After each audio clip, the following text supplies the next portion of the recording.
During our study of the Great Depression in U.S. history, we learned that during this time there were a lot of people who had no place to call home. A few days later, we had a special visitor come to our class. Her name was Sherry, and she was a volunteer coordinator at Hope4Youth. She told us all about Hope4Youth and the homeless youth in Anoka County.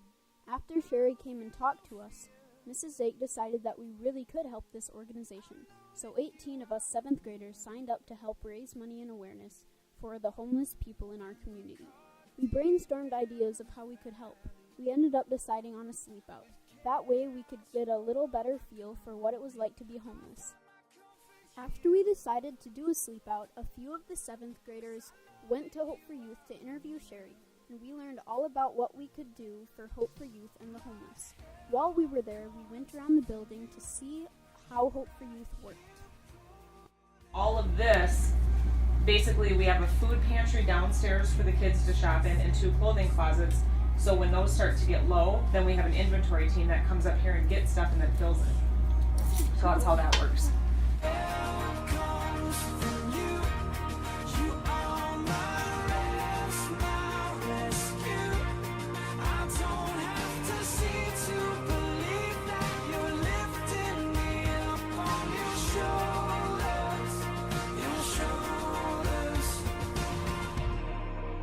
Fill 2 bags up with the stuff, and some of them have limitations. So for example, you can see like they get 2 cans of that, 1 box of potatoes, 2 sides. So there are some limitations, and they can access this food area and all these hygiene products 8 times a month. Okay. Okay. Remember that. And the way they access this is by working with a case manager, and they continue to work on goals. And they have to be actively pursuing goals in order to access the resources. Got it. So they will be allowed in the food pantry and in the clothing closet as long as they are actively working on goals. Okay, so the first question is, what is Hope4Youth? So Hope4Youth is a drop-in resource center.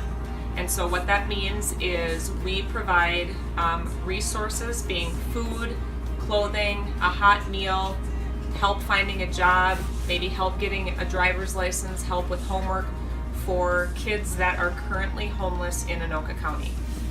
And we work with kids that are age 23 and younger. And so sometimes we see kids that are pretty young that come in, and we help them with those things. Okay. What are some ways you want to see the organization grow in the future? I think the best thing that we can do to grow is to continue working on better housing. Obviously these kids are homeless and they need housing, so that's our biggest hurdle right now. And so we are in the process right now of building what's called a transitional living program, which will be 12 studio apartments in Coon Rapids. And so there'll be 12 kids that will get off the street once this building is finished, and we should be ready by Thanksgiving. And our goal will be to continue to either build that facility and make it larger, or buy another building that we can do another 20 or 30 apartments. And what is the best way for the public to help you guys and help out? The best thing the public can do is write me a check. So right now, honestly, you can see by when you guys got to look around the center today, you can see that we're doing pretty well on food, and we're actually doing pretty well on clothing.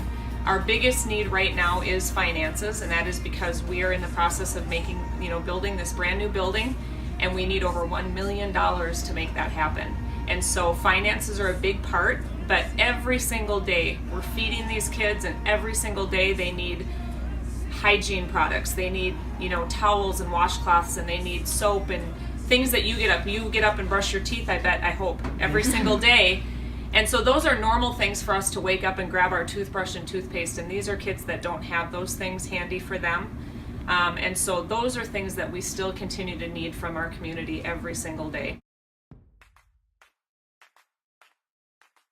Then the planning began. All of the students in the sleepout had some sort of job to help get the sleepout ready. We had people make posters, flyers, and brochures. Others put up the posters and set up our Fundraiser page. Although there were students who took pictures of our video and planned what we would do at the sleepout. Everyone had a part in making sure the sleepout went well. Finally, it was the day of the sleepout, April 15th. While we were still at school, we were able to go outside and set up the tents. Then we all went home and waited until 7. Once it was 7, students started to arrive with pillows, blankets, and sleeping bags. We put the finishing touches on our tents and hoped it wouldn't rain. Then we went into school to have a great devotional led by Mrs. Ake. After we were done with our devotions, we got a visit from Sherry and the executive director of Hope4Youth, Lisa Jacobson. After thanking us for what we were doing, she gave us glow sticks to have some fun with. After we played for a while, we all got into our tents and discussed the devotional in our groups. After we were done discussing, everyone was quiet and we fell asleep. In the morning, Mr. Shields surprised us by showing up with a whole bunch of Hans Bakery donuts. Then we took the tents down and the parents started to show up. Overall, it was a great project. We raised over $1,700 and brought in shelves of food to give to Hope4Youth.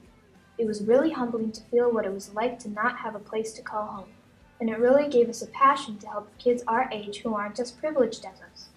That is why it was so good to see all the money and food we raised going to a great cause.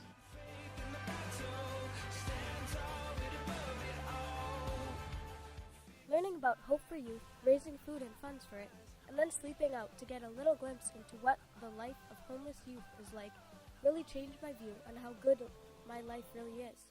If I had to sleep in a tent every night after school, I would never get great sleep, and I wouldn't always be very ready to learn well. Other than a house, I have so much more than the kids that Hope4Youth serves. I sometimes complain about wanting more things, but now looking at these kids, I have everything.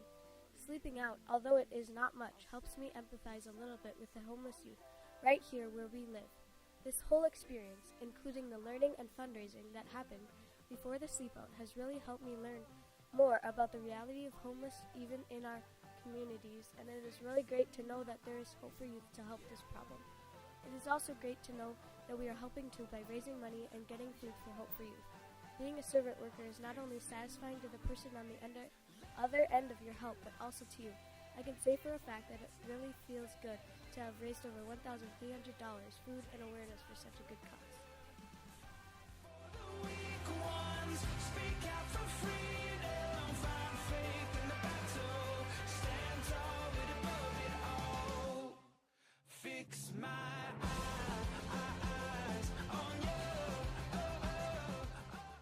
Here is a story about a real person named Joe who came to Hope4Youth for help.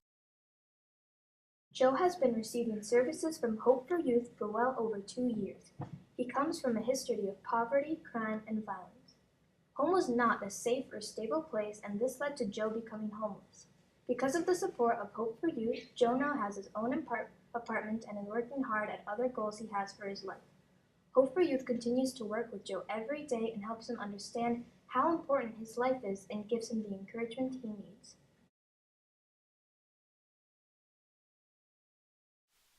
The sleepout that a few of my classmates and I participated in on the night of April 15th was an amazing experience on many levels. Don't get me wrong, it was cold, it was a struggle, and it was a sacrifice. But it was really incredible to know what it felt like and to raise awareness for homeless youth in Minnesota. We didn't even have to feel the fear and pain that homeless people feel. We knew that once it was over, we could return to our homes and parents in luxury, and we knew that we had a family to love us. We have what every child deserves no matter what, but unfortunately not everyone gets to experience it. In order to eliminate youth homelessness altogether, we will have to get out of our comfort zones, make some sacrifices, and help. We will never be able to give every person a home, but if you look at it on a personal level, a single human that we can give kindness and love to can be changed forever. Fix my eyes on you.